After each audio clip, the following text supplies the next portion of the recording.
Ubutumwa bwiza uko bwanditswe na Luka ibice 6. Yesu ni umwami w'isabato. Ku munsi w'isabato agenda anyura mu mirima y'amasaka. Abigishwa be baca amahundo, bayavunga mu ntoki zabo barayahekenya. Nuko abafarisayo bamwe barababaza bati, ni iki gitumye mukora ibizira ku isabato? Yesu arabasubiza ati, ntimwari mwasoma icyo Dawidi yakoze ubwo yasonzaga we n'abo bari bari kumwe, ko yinjiye mu nzu y'Imana akenda imitsima yo kumurikwa akayirya, akayiha n'abo bari bari kumwe, amategeko atemeye ko abandi bayirya keretse abatambyi bonyine. Kandi arababwira ati, umwana w'umuntu ni umwami w'isabato. Akiza umuntu unyunyutse ukuboko ku munsi w'isabato. Nuko ku yindi sabato yinjira mu isinagogi arigisha, asangamo umuntu unyunyutse ukuboko kw'iburyo. Abanditsi n'abafarisayo bagenza Yesu ngo barebe ko amukiza ku isabato babone uko bamurega. Ariko amenya ibyo batekereza, abwira uwo muntu unyunyutse ukuboko ati, haguruka uhagarare hagati mu bantu. Arahaguruka arahagarara. Nuko Yesu arababwira ati, ndababaza yuko amategeko yemera gukora neza ku isabato cyangwa ko akora nabi, gukiza umuntu cyangwa kumwica. Abararanganyamo amaso bose, abwira wa wundi ati, rambura ukuboko kwawe. Arakurambura kurakira.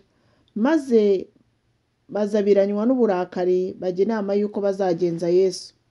Atoranya intumwa 12. Nuko muri iyo minsi avayo ajya ku musozi gusenga, akesha ijoro asenga Imana. Ijoro rikeye ahamagara abigishwa be, atoranyamo 12 abita intumwa: Simoni uwo yise Petero, na Andereya mwene se, na Yakobo na Yohana, na Filipo na Barutimayo, na Matayo na Toma, na Yakobo mwene Alufayo, na Simoni witwa Zelote, na Yuda mwene Yakobo, na Yuda Isikariyoti wahindutse umugambanyi. Amanukana nabo, ahagarara aharinganiye ari kumwe n'abigishwa be benshi n'abantu benshi bavuye i Yudaya hose n'i Yerusalemu no mu gihugu cy'i Tiro n'i Sidoni gihereranye n'inyanja nini, bazanywe no kumwumva no gukizwa indwara zabo, kandi n'abababazwaga n'abadayimoni arabakiza. Abantu bose bashaka kumukoraho kuko imbaraga yamuvagamo ikabakiza bose. Yesu yerekana abahiriwe abari bo. Yuburira abigishwa be amaso arababwira ati, hahirwa mwebwe abakene kuko ubwami bw'Imana ari ubwanyu. Hahirwa mwebwe mushonje ubu kuko muzahazwa. Hahirwa mwebwe murira ubu kuko muzaseka. Muzahirwa abantu nibabanga babaha akato, bakabatuka, bakanegura izina ryanyu nk'aho ari ribi, babahora umwana w'umuntu. Uwo munsi muzishime mwitere hejuru, kuko ingororano zanyu ari nyinshi mu ijuru, kuko ba sekuruza babo ariko bagenje abahanuzi. Ariko muzabona ishyano mwa batunzi mwe, kuko mumaze kugubwa neza. Namwe muzabona ishyano mwebwe abahaze ubu, kuko muzasonza. Muzabona ishyano mwebwe abaseka ubu, kuko muzaboroga murira. Muzabona ishyano abantu niba babavuga neza, kuko ariko ba sekuruza wabo bagenje abahanuzi b'ibinyoma. Dutegetswe gukunda n'abanzi bacu. Ariko ndababwira mwebwe abumva, mukunde abanzi banyu, mugirire neza ababanga, mwifurize neza ababavuma, musabire ababangiriza. Ugukubise mu musaya umuhindurire n'uwa kabiri, uzakwaka umwitero ntuzamwima ikanzu. Ugusaba wese umuhe, unyaga ibyawe ntuzabimwaka ukundi. Kandi uko mushaka ko abantu babagirira, aba ari ko mubagirira namwe. Nimukunda ababakunda muzashimwa iki?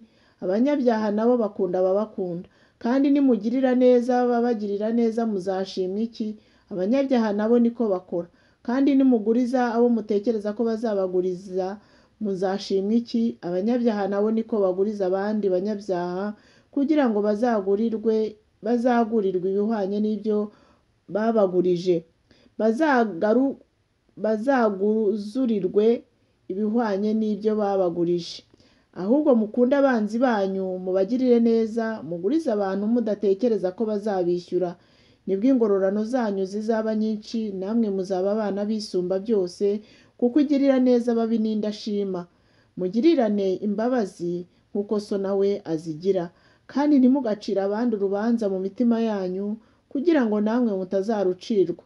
kandi ntimugatsindishe namwe mutazatsindishwa. Mubabarire abandi namwe muzababarirwa, mutange namwe muzahabwa. Urugero rwiza rutsindagiye, rucugushije, rusesekaye nirwo muzagererwa, kuko urugero mugeramo ari rwo muzagererwamo namwe. Ntimukagaye abandi mwiretse. Abacira umugani ati, mbese impumyi yabasha kurandata indi mpumyi? Mbese zombi ntizagwa mu mwobo? Umwigishwa ntaruta umwigisha, ahubwo umwigishwa wese iyo atunganye rwose mu byo yigishijwe, amera nk'umwigisha we. Ni iki gituma ureba agatotsi kari mu jisho rya mwene so, ukirengagiza umugogo uri mu jisho ryawe? Wabasha ute kubwira mwene so uti, mwene data henga ngutokore agatotsi kari mu jisho ryawe, nawe nturebe umugogo uri mu ryawe, wandyaryawe? Banza wikuremo umugogo uri mu jisho ryawe, abe ariho ubona uko utokora agatotsi kari mu jisho rya mwene so. Kuko ari nta giti cyiza cyera imbuto mbi, cyangwa igiti kibi cyera imbuto nziza. Igiti cyose kimenyekanishwa n'imbuto zacyo. Ntibasoroma imbuto z'umutini ku mugenge, cyangwa imizabibu ku mufatangwe. Umuntu mwiza atanga ibyiza abikuye mu butunzi bwiza bwo mu mutima we, n'umuntu mubi atanga ibibi abikuye mu butunzi bwe bubi, kuko ibyuzuye mu mutima ari byo akanwa kavuga. Mumpamagarira iki muti, databuja databuja, nyamara ntimukore ibyo mvuga? Umuntu wese uza aho ndi akumva amagambo yanjye akayakomeza, ndabereka uko asa. Asa n'umuntu wubaka inzu, agacukura hasi cyane, akageza urufatiro ku rutare, nuko umugezi wuzuye uhururira kuri iyo nzu, ariko ntiwabasha kuyinyeganyeza, kuko yubatswe ku rutare. Naho rero uwumva ntabikore asa n'umuntu wubatse inzu ku butaka adacukuye urufatiro, kuko umugezi uyihururiraho ako kanya iragwa, kandi kurimbuka kwayo kwabaye kubi. Ubutumwa bwiza uko bwanditswe na Luka, ibice 7. Yesu akiza umugore w'umutware w'abasirikare. Nuko ayo magambo yose amaze kuyabwira abantu ajya i Kaperinawumu. Hariyo umutware utwara umutwe w'abasirikare, yari afite umugaragu we akunda cyane wari urwaye yenda gupfa. Uwo yumvise inkuru ya Yesu amutumaho abakuru b'Abayuda kumwinginga ngo aze gukiza umugaragu we. Nabo basanze Yesu baramuhendahenda bati, ni umuntu ukwiriye kumugirira atyo, kuko akunda ubwoko bwacu, ndetse n'isinagogi yacu niwe wayitwubakiye. Yesu ajyana nabo, ageza hafi y'inzu, uwo mutware w'abasirikare amutumaho inshuti ze ati, Nyagasani, ntiwirushye, kuko bitankwiriye ko winjira mu nzu yawe. Nicyo gituma ntekereza ko bitankwiriye, ndetse ko ntazi aho uri ubwanjye. Ahubwo tegeka umugaragu wanjye arakira, kuko nanjye ndi umuntu utwarwa n'abandi, mfite n'abasirikare ntwara. Iyo mbwiye umwe ntigenda, aragenda, nabwira undi ngwino akaza, nabwira umugaragu wanjye ntikora iki, akagikora. Yesu abyumvise aramutangarira, ahindukirira abantu bamukurikiye ati, ndababwira yuko ntabwo nari nabona kwizera kungana gutya, habe no mu Bisiraheli. Izo ntumwa zisubiye mu nzu, zisanga uwo mugaragu akize. Yesu azura umwana w'umupfakazi. Bucyajya mu mudugudu witwa Nayini, abigishwa be n'abantu benshi bajyana nawe. Ageze hafi y'irembo ry'umudugudu, ahura n'abikoreye ikiriba. Uwari uwapfuye yari umwana w'ikinege, kandi nyina yari umupfakazi. Abantu benshi bo muri uwo mudugudu bari bamuherekeje. Umwami Yesu amubonye amugirira imbabazi, aramubwira ati, wirira. Yegera ikiriba agikoraho, abakikoreye barahagarara. Ati, muhungu, ndagutegetse byuka. Uwari upfuye arabaduka, atangira kuvuga. Yesu amusubiza nyina. Bose baterwa n'ubwoba bahimbaza Imana bati, umuhanuzi ukomeye abonetse muri twe, kandi bati, Imana igendereye ubwoko bwayo. Iyo nkuru y'ibyo yakoze yamamara i Yudaya hose no mu gihugu cyose gihereranye naho. Yohana umubatiza atuma kuri Yesu. Nuko abigishwa ba Yohana bamutekerereza ibyo byose. Yohana ahamagara 2 muri bo, abatuma ku mwami Yesu ati, mbese ni wowe wa wundi ukwiriye kuza, cyangwa dutegereze undi?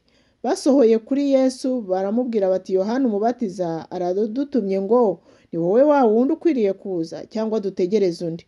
Nuko muri uwo mwanya akiza benshi indwara n'ibyago n'abadayimoni n'impumyi nyinshi arazihumura.